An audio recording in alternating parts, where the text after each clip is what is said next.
गायत्री महामंत्र एक बार मेरे साथ दोहराओ। ओम भूर्भुवः स्वः तत्सवितुर्वरेण्यं भर्गो देवस्य धीमहि धियो यो नः प्रचोदयात्।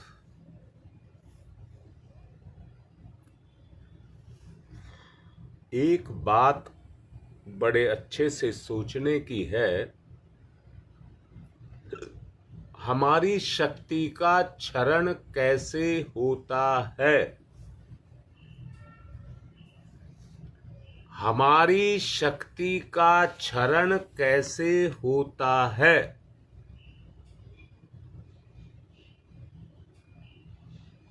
उसके बारे में यदि सोचें तो एक ही बात समझ आती है, जो अंदर से उद्वेग पैदा होते हैं, उन उद्वेगों के पीछे जो काम करती है उसको शक्ति कहते हैं। जरा मैं पूछना चाहूंगा, अगर आदमी क्रोध करता है, बताओ जरा, अगर आदमी क्रोध करता है तो उस क्रोध को करने से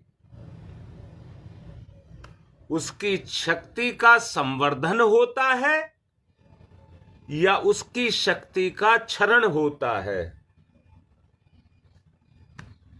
इस बात को बड़े अच्छे से सोचना होगा।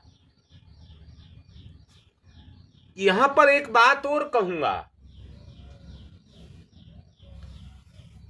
जब वो क्रोध करता है तो उस क्रोध में अभिव्यक्ति है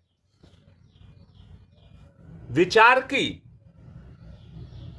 और उस विचार को अभिव्यक्त करने के लिए जो हृदय का उद्गम है वो वाणी के रूप में फूट करके आता है।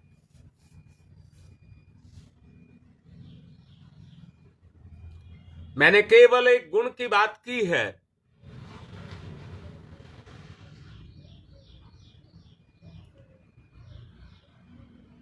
बेटा मानते हैं पवन इसको।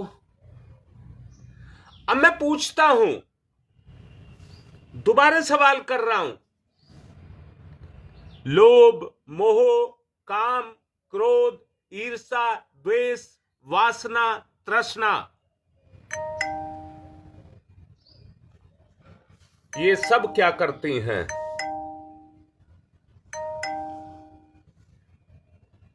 दूसरी बात कहूंगा, स्वभाव में इनके रहते हुए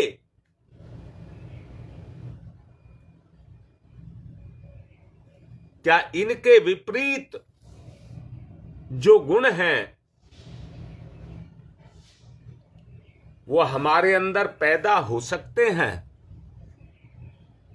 या हमारी चेतना से वो अभिव्यक्त हो सकते हैं?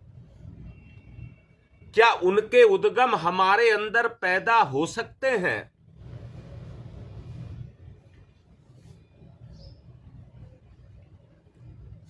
बड़े अच्छे से सोचिए, इस बात पर बड़े अच्छे से चिंतन करिए।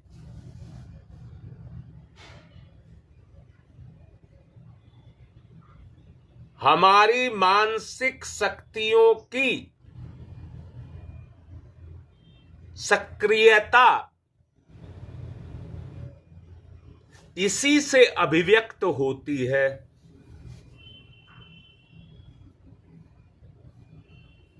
अब मैं एक बात कह रहा हूं बेटा,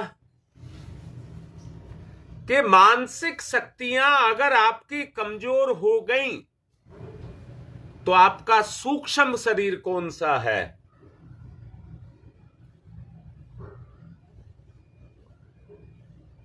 आपका सूक्ष्म शरीर कौन सा है?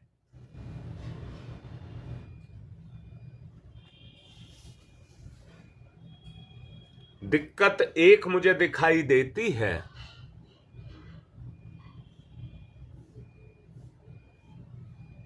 बेटा ठीक से देखिए, मुझे केवल एक दिक्कत दिखाई देती है। शकुंतला मान रही है तो एक बात सुन लीजिए भाई, मैं वो ये कहना चाहता हूं कि रिश्तों के बीच में अगर उस रस को पैदा करना है, रिश्तों के बीच में यदि रस को पैदा करना है,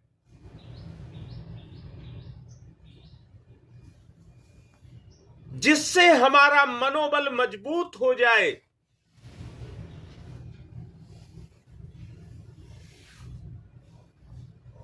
तो वो और किसी से नहीं,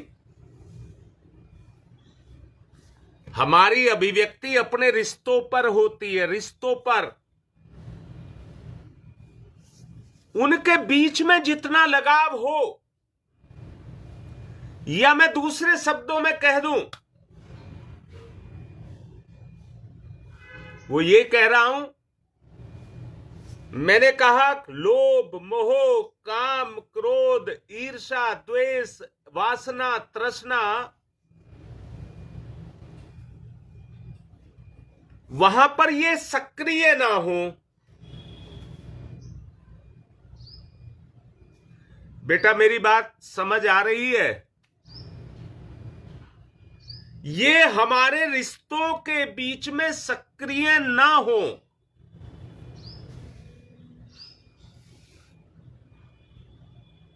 और इसके विपरीत, क्रोध के बजाय प्रेम, लोभ के बजाय त्याग, मोह के बजाय तितिक्षा, अगर ये गुण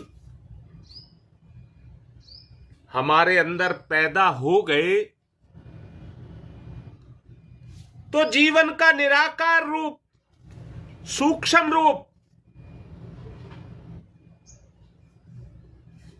संसार में रिश्तों के बीच में सक्रिय होकर के उन रसों को पैदा करने लग जाएगा, जिससे आपका सूक्ष्म शरीर बहुत मजबूत बन जाए।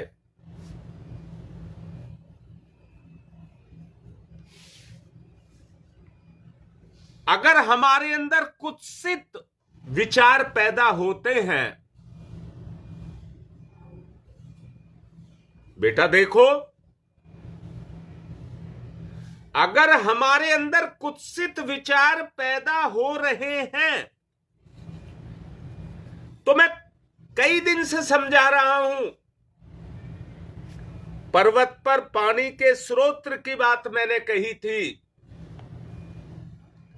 अब इस पर्वत को मैं चरित्र कह सकता हूं।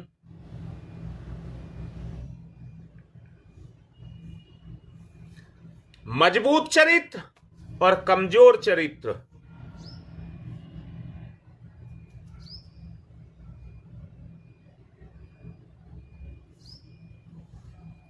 हाँ बेटा, बगैर संवेदना के तो व्यवहार ही नहीं आएगा।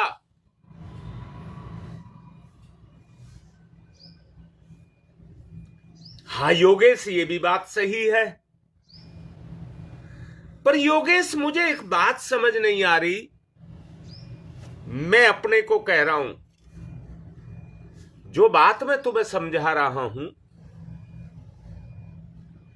मैं उनको अपने जीवन में कितना उतार पाया। अर्थात ज्ञान तो मुझे है, परंतु जब करने का नंबर आता है,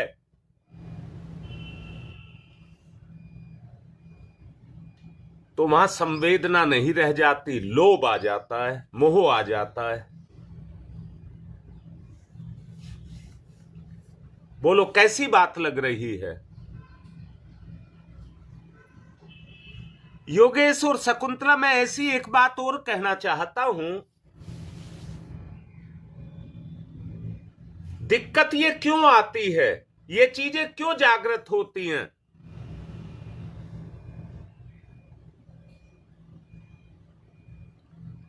हम अपना मूल्यांकन नहीं करते। हम अपना मूल्यांकन नहीं करते।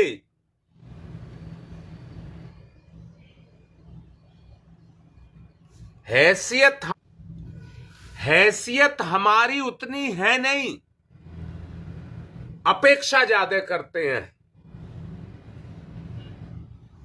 यहां मैं दो बात कहूंगा, एक पुरुष वाला रूप है, एक स्त्री वाला रूप है।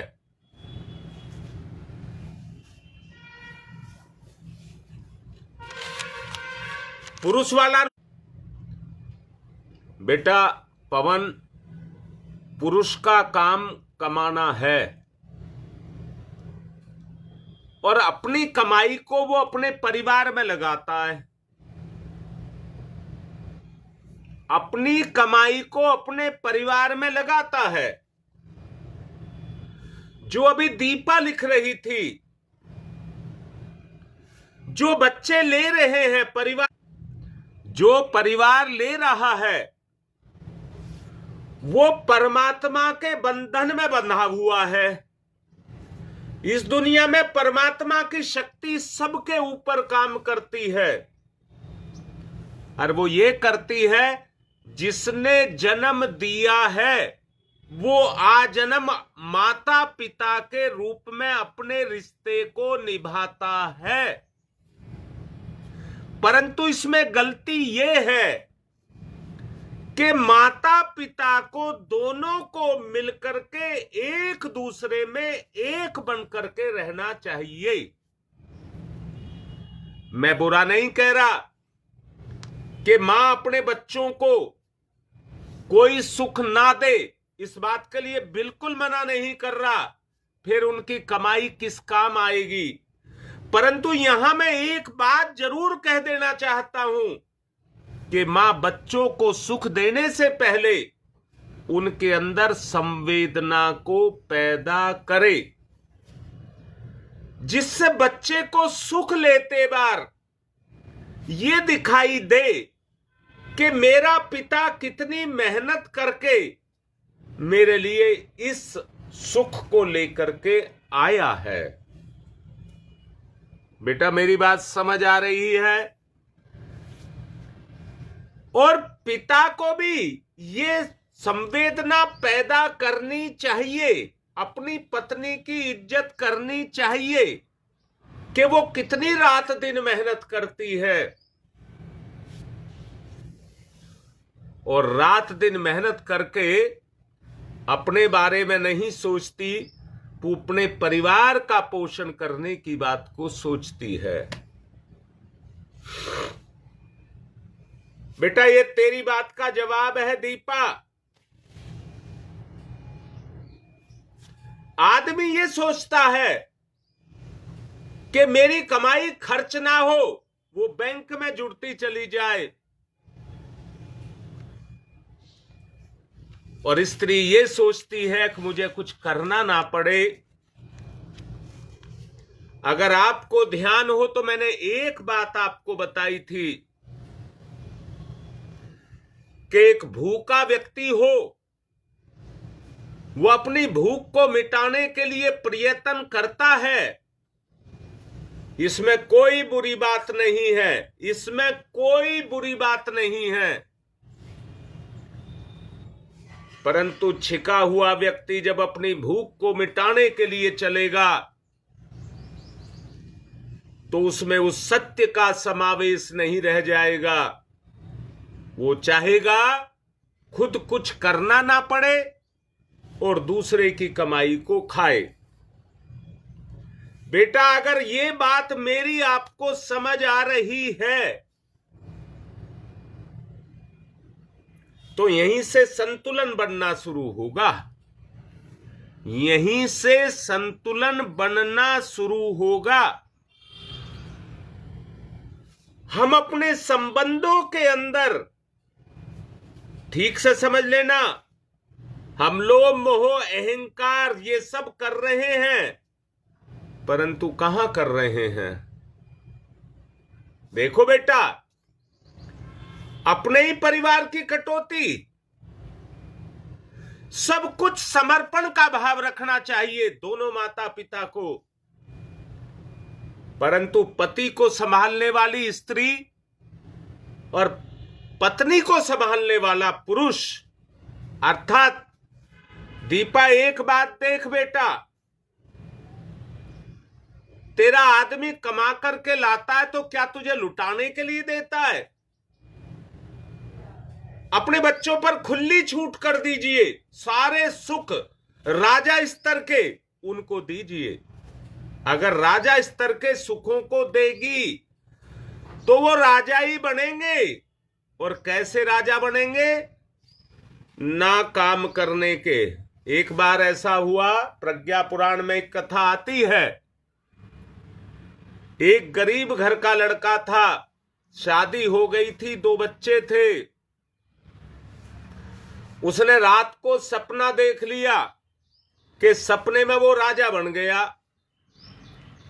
सुबेरे उठा, अपनी मां, पत्नी, अपनी बहन को, एक बहन उसकी कंवारी थी, सबको उसने बताया, आज मैं रात को सपने में राजा बन गया। और सपना उसको साकार लगा, क्योंकि उसकी इच्छा भी थी, अच्छा लग रहा था, राजा बन गया। तो उसने कहा हर काम को मना कर दे और ये कहे ये राजा का काम नहीं है, अब तो मैं राजा हो गया, ये राजा का काम नहीं है। घर का जो भी काम बताया जाए उस सब काम को मना करता रहा। मां ने कहा बेटा घर में जानवर है, खेत से उनके लिए चारा ले आ। उसने कहा नौकर लाएंगे। पत्नी ने कहा बच्चों को भोजन कराना है, शहर से जाकर के सब्जी ले आ। उसने कहा नौकर लाएंगे। उसकी एक बहन थी जो सुन रही थी ये सारी बातें। उसने भाभी से कहा आज खाना मैं बनाऊंगी। उसने खाना बनाया, परिवार के हर सदस्य को खाना खिला करके और चूल्हे की राख इकट्ठी समेट करके चूल्हा बंद कर दिया। भाई को खाना नहीं दिया। अब भाई सुबेरे से भूखा, पेट में भूख लगने लगी। मां से कहा कि खाना दे दे। उसने कहा खाना मैंने नहीं, तेरी बहन ने बनाया है, वो ही देगी। बहन के पास गया, बहन खाना दे दे। उसने कहा कि तू तो राजा है, तुझे तो खिलाने के लिए हूरें आएंगी, अप्सराएं आएंगी, तब तू खाने को खाएगा। तू कोई छोटा मोटा आदमी थोड़ा ही है, मेरा भाई तो राजा है। 56 भोग तेरे लिए बनकर के आ रहे होंगे, उनको खा लेना। अब मैं फिर से कह रहा हूं, अरे ये मन का ही तो गुण है, यहां कोई राजा और यहां कोई रंक नहीं है। हरेक के साथ उसका भाग्य जुड़ा हुआ है। अपने अपने भाग्य से हर कोई जीवन को जी रहा है। मैं दोबारा से, जितने पुरुष तुम सुन रहे हो, क्या उसका परिवार उसके लिए बोझ होता है? एक पुरुष के लिए और एक औरत के लिए बोझ नहीं होता है। एक मां के 4 बच्चे हैं, वो बराबर चारों का ख्याल करती है और पिता भी करता है। परंतु 5वां बच्चा अगर किसी का, अपने रिलेटिव का, भाई का, बहन का, किसी का आपके पास आ जाए, पराईपन के कारण वो बोझ लगने लग जाता है। यहां मैंने केवल एक शब्द बताने का प्रयास किया है। अपनेपन के कारण कोई पराया नहीं लगता। वो जब अपनापन होता है तो उसकी पूर्ति अंतरात्मा से होती है, क्योंकि माता पिता जो काम करते हैं वो भावना के स्तर पर काम करते हैं। बोल दीपा बेटा,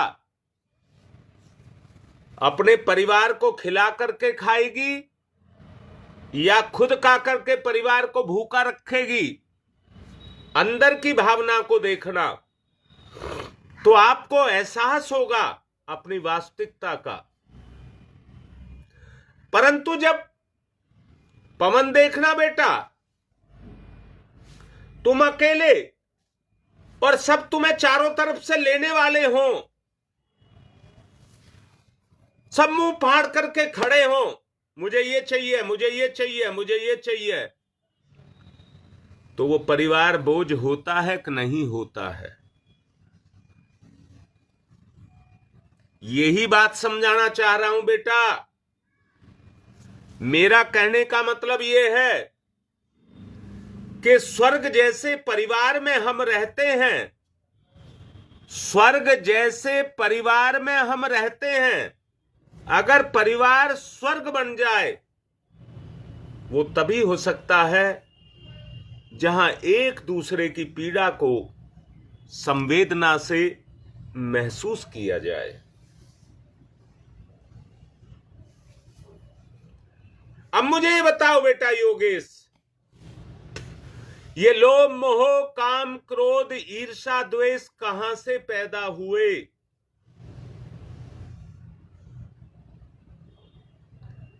अगर आत्म शक्ति संतुष्ट नहीं होगी भावना से,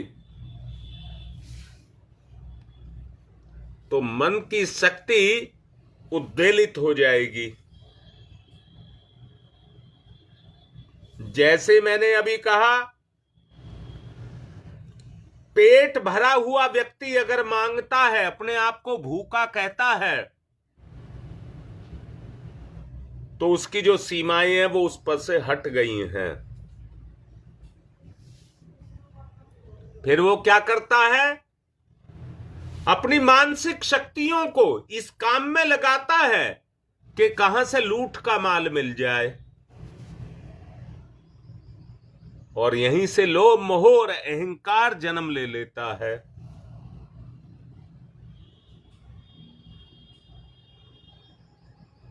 शकुंतला, बात समझ आ रही है? जो मैं एक विचार तुम्हें देना चाहता हूं, और ये समझ लेना, लोभ मोह में तो लोभ मोह के ही विचार आते हैं। अभी लोभ मोह की बात करी जाए तो अपने आप को अंदर से देखना, फूले नहीं समाओगे, उछलने लग जाओगे अगर लोभ मोह की बात की जाए, क्योंकि उसी तरह का गुण आपके अंदर है। अगर भोग विलास की वासना की तृष्णा की बात की जाए तो जीव अपने आप चलायमान हो जाता है, अपने आप चलायमान हो जाता है। अब मैंने कहा गुणों को जागृत करना है तो तप और तितिक्षा चाहिए, तप और तितिक्षा चाहिए। मन को पक्का करना है, तो वो शख्सियत कहां से आए जो इस काम को पक्का करा दे? बेटा, जिस दिन इस प्रोग्राम को शुरू किया गया था, 11 तारीख से शुरू किया गया था,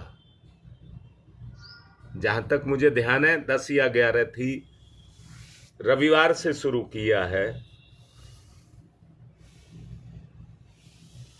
अब आप ये देखिए, वहां से यहां तक कितना परिवर्तन आप लेकर के आए हैं। मैंने आपसे कहा था कि आप हां कर रहे हैं, और मैंने ही ये कहा था, वो चेहरे मैंने आंख के पीछे बसा करके रखे हैं जिन्होंने मेरे से वायदा किया था साथ ना छोड़ने का, साथ ना छोड़ने का वायदा किया था। शकुंतला, ये भाई बहन का इतना मजबूत रिश्ता है, कितना मजबूत कि एक दूसरे पर मिट जाएं, एक दूसरे पर मिट जाएं। मैंने अभी कहा वहां पर ये विकार काम नहीं करते। वहां पर क्या काम करता है? जिसको बहन कहा वो बहन का, जिसको बेटी कहा वो बेटी का। वो ही काम करते हैं, वो ही गुण काम करते हैं। जब वो गुण काम करते हैं तो आपकी गलाई ढलाई या कई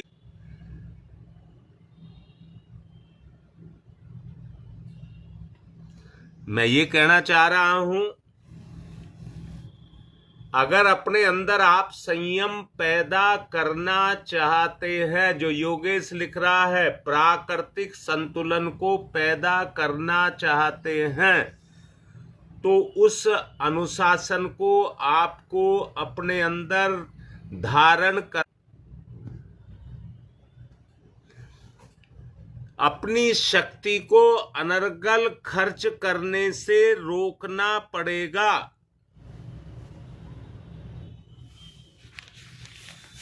और मेरा मन है, अगर हमारा जीवन बहुआयामी विकास करे तो उस विकास के लिए हमें उन तुच्छताओं को, संकीर्णताओं को, उनको हमें छोड़ना पड़ेगा।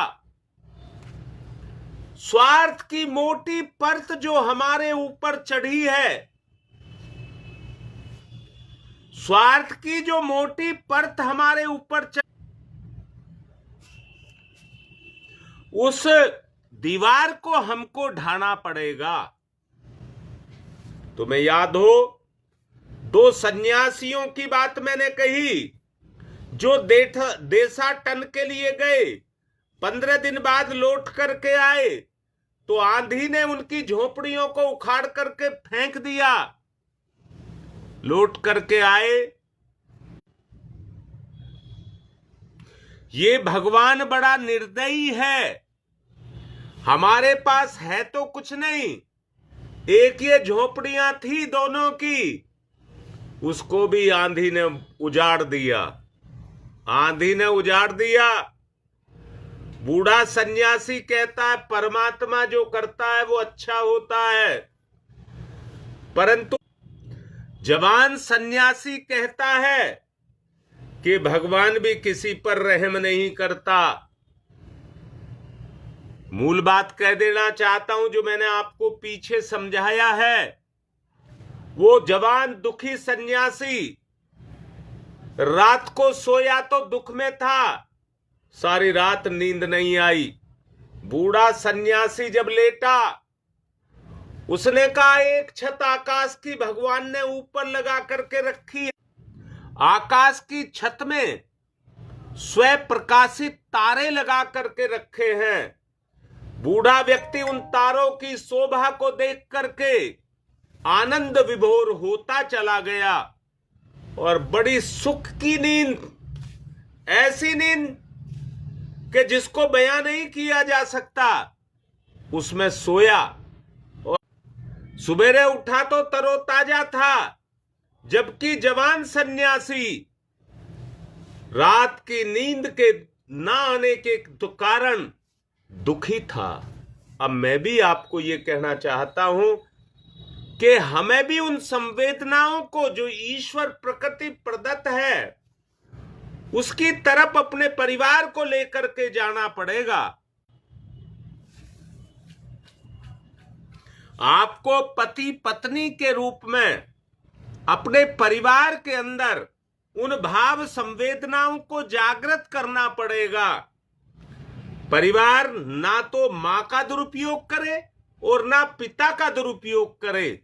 जितनी आवश्यकता है बस उतना ही उपयोग करे।